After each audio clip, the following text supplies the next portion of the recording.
কষা বানাচ্ছি আজ। কষা বানাতে যা যা লাগবে সমস্ত কিছু নিয়ে নিয়েছি। পেঁয়াজ, আদা, রসুন, গরম মশলা, তেজপাতা, সবুজ ক্যাপসিকাম, টমেটো, অল্প একটু গাজর, অল্প পেঁপে, রসুন, আদা, আলু সব। রুমি রান্নাঘরে সবাই স্বাগত। রান্নাটা তাহলে এবারে শুরু করছি।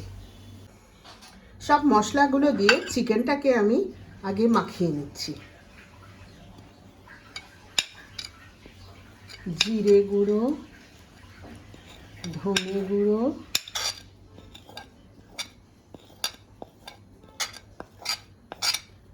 লবণ আর হলুদ।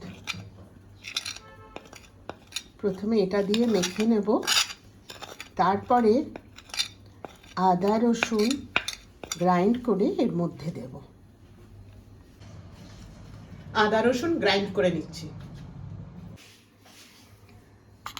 বাটা আদা রসুন দিয়ে দিচ্ছি,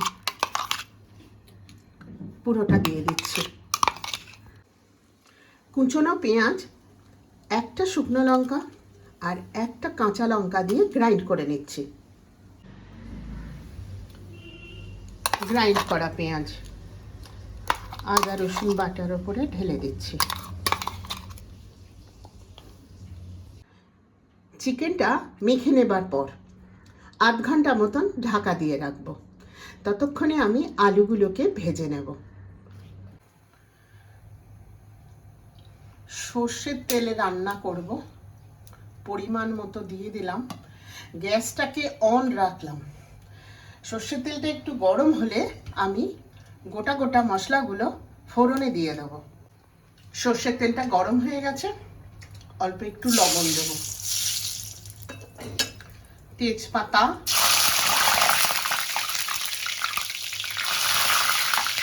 শুকনো লঙ্কা, দারচিনি, এলাচ,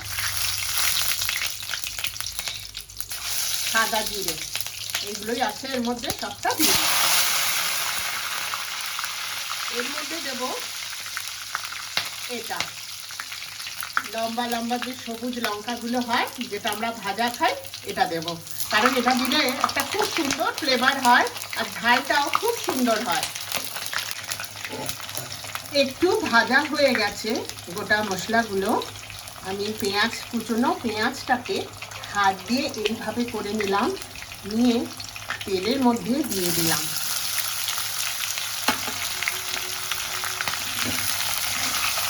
এর উপরে আর একটু লবণ দেব, যাতে কুচনো পেঁয়াজগুলো খুব সুন্দর নরম হয়ে যায়। লবণ দিয়ে দিলাম পেঁয়াজের ওপর। পেঁয়াজটা নরম হয়ে গেছে, সুন্দর ভাজা হয়ে গেছে। আমি এবারে মশলা দিয়ে যে মাখিয়ে রেখেছিলাম চিকেনটাকে, সেটাকে আস্তে আস্তে ঢেলে দিলাম।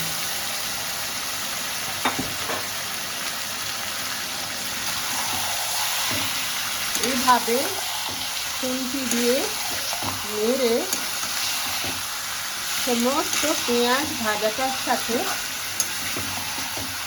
মাখিয়ে নিলাম। তেল, পেঁয়াজ ভাজা আর গোটা মশলা।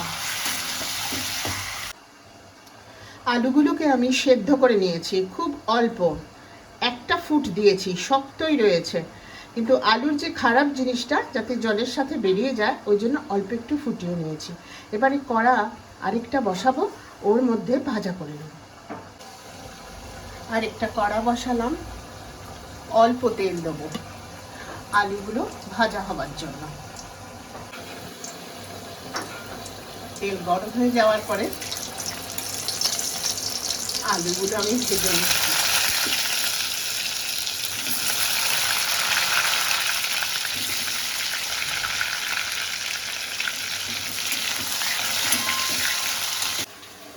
আলুগুলো ভাজা হচ্ছে আর চিকেনটাও কষা হচ্ছে। এর মধ্যে আমি টমেটোগুলোকে গ্রাইন্ড করে নেব। এই অংশটাকে বাদ দিয়ে দেব, বাদ দিয়ে দিয়ে দেবো।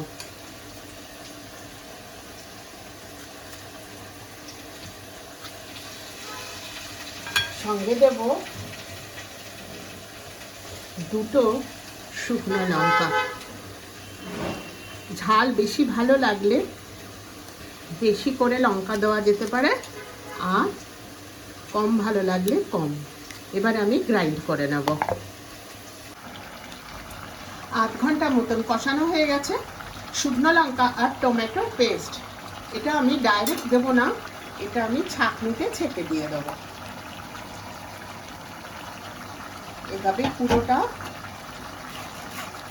এইভাবে টমেটো শুকনো লঙ্কার কাঁচটা বের করে দেবো।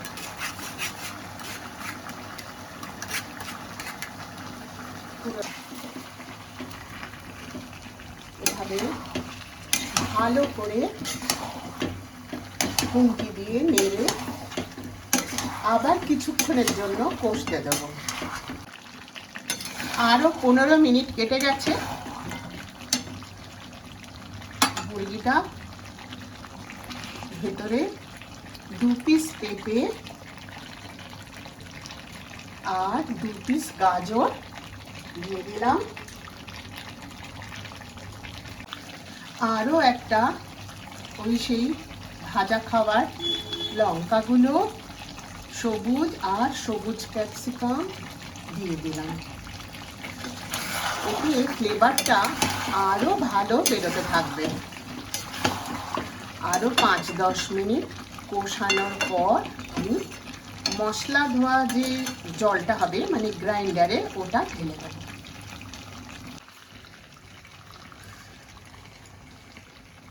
যেটাতে টমেটো গ্রাইন্ড করেছিলাম সেই জলটা দিয়ে দিচ্ছি। খুব অল্প জল, তাই জল গরম করিনি। এবার এই গ্যাসটাকে সিমে রাখবো আর বারবার নেড়ে দেব। মিনিট 10 থেকে 15 মিনিট এভাবে রাখবো। 15 মিনিট বাদে চিকেন কষা রেডি হয়ে যাবে। ভেজে রাখা আলুগুলো দিয়ে দিলাম। যে কটা কাঁচা লঙ্কা বেঁচে ছিল সেগুলোও দিয়ে দিলাম। দিয়ে আরো 5 মিনিট মতো নাড়তে থাকলাম। এরপরে আমি গরম মশলাগুলো দিয়ে নামিয়ে নেব।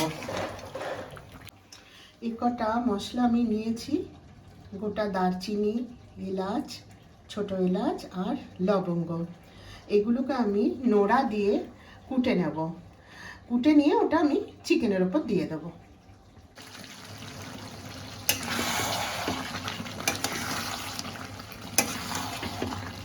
টানা 10 মিনিট গ্যাসটাকে সিম রেখে খুন্তি দিয়ে নেড়ে গেছি। এরপরে দারচিনিটাকে যে নোড়া দিয়ে কুটে নিয়েছি ওটা ঢেলে দিচ্ছি। এর সাথে সাথে চিকেন কষা রান্না শেষ হলো। সামান্য যেটুকু গ্রেভি রয়েছে নামিয়ে নেওয়ার পরে এটাও চিকেনটা টেনে নেবে, সম্পূর্ণ কষা হয়ে যাবে। এবারে আমি 1 মিনিট মতো নেড়ে আমি নামিয়ে নিচ্ছি। চিকেন কষা একদম রেডি সার্ভ করার জন্য। যদি ভালো লাগে রেসিপি, সাবস্ক্রাইব করে দেবেন, শেয়ার লাইক দেবেন, আর এই রেসিপিটা বানিয়ে খেয়ে দেখবেন, খুব ভালো লাগবে। অথচ ভীষণ হেলদি, কোনো রকম সমস্যা সৃষ্টি করে না। সবাই এটা খেতে পারে, বাচ্চা থেকে বয়স্ক সবাই। নমস্কার জানবেন, আবার আসছি অন্য কোনো রেসিপি নিয়ে।